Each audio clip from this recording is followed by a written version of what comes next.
हर हर महादेव। दोस्तों, शिव पुराण के 6 अध्याय में आप सभी का स्वागत है। दोस्तों, इस अध्याय में हम देखेंगे कि ब्रह्मा जी और विष्णु जी के मध्य क्यों युद्ध हुआ और उस युद्ध में शिव जी ने अपना क्या निर्णय सुनाया। तो दोस्तों, शुरू करते हैं हम 6 अध्याय की जर्नी को। नंदीकेश्वर बोले, पूर्व काल में श्री विष्णु अपनी पत्नी श्री लक्ष्मी जी के साथ शेष शैया पर शयन कर रहे थे। तब एक बार ब्रह्मा जी वहां पहुंचे और विष्णु जी को पुत्र कहकर पुकारने लगे, पुत्र उठो, मैं तुम्हारा ईश्वर तुम्हारे सामने खड़ा हूं। यह सुनकर विष्णु जी को क्रोध आ गया। फिर भी शांत रहते हुए वे बोले, पुत्र तुम्हारा कल्याण हो, कहो अपने पिता के पास कैसे आना हुआ। यह सुनकर ब्रह्मा जी कहने लगे, मैं तुम्हारा रक्षक हूं, सारे जगत का पितामह हूं, सारा जगत मुझ में निवास करता है। मैं तुम्हारी नाभि कमल से प्रकट होकर मुझसे ऐसी बात कर रहे हैं। इस प्रकार दोनों में विवाद होने लगा। तब वे दोनों अपने को प्रभु कहते कहते एक दूसरे का वध करने को तैयार हो गए। हंस और गरुड़ पर बैठे दोनों परस्पर युद्ध करने लगे। ब्रह्मा जी के वक्षस्थल में विष्णु जी ने अनेकों अस्त्रों का प्रहार करके उन्हें व्याकुल कर दिया। इससे कुपित हो ब्रह्मा जी ने भी पलटकर भयानक प्रहार किया। उनके पारस्परिक आघातों से देवताओं में हलचल मच गई। वे घबराए और त्रिशूलधारी भगवान शिव के पास गए और उन्हें सारी व्यथा सुनाई। भगवान शिव अपनी सभा में उमा देवी सहित सिंहासन पर विराजमान थे और मंद मंद मुस्कुरा रहे थे। महादेव जी बोले, पुत्रों, मैं जानता हूं कि तुम ब्रह्मा और विष्णु के परस्पर युद्ध से बहुत दुखी हो। तुम डरो मत, मैं अपने गणों के साथ तुम्हारे साथ चलता हूं। तब भगवान शिव अपने नंदी पर आरूढ़ हो देवताओं सहित युद्ध स्थल की ओर चल दिए। वहां छिपकर वे ब्रह्मा जी और विष्णु जी के युद्ध को देखने लगे। उन्हें जब यह ज्ञात हुआ कि वे दोनों एक दूसरे को मारने की इच्छा से महेश्वर और पशुपात अस्त्र का प्रयोग करने जा रहे हैं, तो वे युद्ध को शांत करने के लिए महाअग्नि तुल्य एक स्तंभ के रूप में ब्रह्मा और विष्णु के मध्य खड़े हो गए। महायज्ञ के प्रकट होते ही दोनों के अस्त्र स्वयं ही शांत हो गए।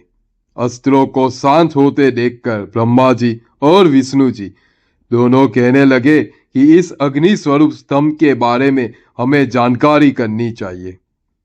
दोनों ने उसकी परीक्षा लेने का निर्णय किया। भगवान विष्णु ने शुक्र रूप धारण किया और उसको देखने के लिए नीचे धरती में चले गए। ब्रह्मा जी हंस का रूप धारण करके ऊपर की ओर चल दिए। पाताल में बहुत नीचे जाने पर भी विष्णु जी को स्तंभ का अंत नहीं मिला, अतः वे वापस चले आए। ब्रह्मा जी ने अवकाश में जाकर केतकी का फूल देखा।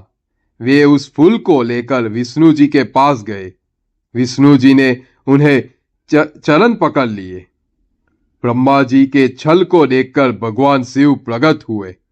विष्णु जी की महानता से शिव प्रसन्न होकर बोले, हे विष्णु जी, आप सत्य बोलते हैं, अतः मैं आपको अपनी समानता का अधिकार देता हूं। नंदीकेश्वर बोले, महादेव जी ब्रह्मा जी के छल पर अत्यंत क्रोधित हुए। उन्होंने अपने त्रिनेत्र तीसरी आंख से भैरव को प्रकट किया और उन्हें आज्ञा दी कि वह तलवार से ब्रह्मा जी को दंड दे। आज्ञा पाते ही भैरव ने ब्रह्मा जी के बाल पकड़ लिए और उनका 5वां सिर काट दिया। ब्रह्मा जी डर के मारे कांपने लगे। उन्होंने भैरव के चरण पकड़ लिए तथा क्षमा मांगने लगे। इसे देखकर विष्णु जी ने भगवान शिव से प्रार्थना की कि आप की कृपा से ही ब्रह्मा जी को 5वां सर मिला था, अतः आप इन्हें क्षमा कर दे। तब शिवजी की आज्ञा पाकर ब्रह्मा को भैरव ने छोड़ दिया। शिवजी ने कहा, तुम्हें प्रतिष्ठा और ईश्वरत्व को दिखाने के लिए छल किया है, इसलिए मैं तुम्हें श्राप देता हूं कि तुम सत्कार, स्थान व उत्सव से विहीन रहोगे। ब्रह्मा जी को अपनी गलती का पछतावा हो चुका था। उन्होंने भगवान शिव के चरण पकड़कर क्षमा मांगी और निवेदन किया कि वे उनका 5वां सिर पुनः प्रदान करें। महादेव जी ने कहा, जगत की स्थिति को बिगड़ने से बचाने के लिए पापी को दंड देना अवश्य है, ताकि लोक मर्यादा बनी रहे। मैं तुम्हें वरदान देता हूं कि तुम गणों के आचार्य कहलाओगे और तुम्हारे बिना यज्ञ पूर्ण नहीं होगे। फिर उन्होंने केतकी के पुष्प से कहा, अरे दुष्ट केतकी पुष्प, तुम मेरी पूजा के अयोग्य रहोगे। तब केतकी पुष्प बहुत दुखी हुआ और उनके चरणों में गिरकर माफी मांगने लगा। तब महादेव जी ने कहा, मेरा वचन तो झूठा नहीं हो सकता, इसलिए तू मेरे भक्तों के योग्य होगा। इस प्रकार तेरा जन्म सफल हो जाएगा।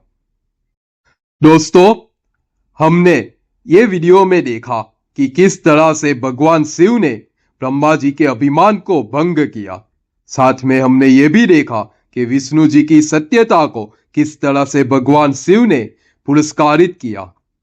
आने वाले वीडियो में हम देखेंगे कि भगवान शिव के लिंग के पूजन का महत्व क्या है।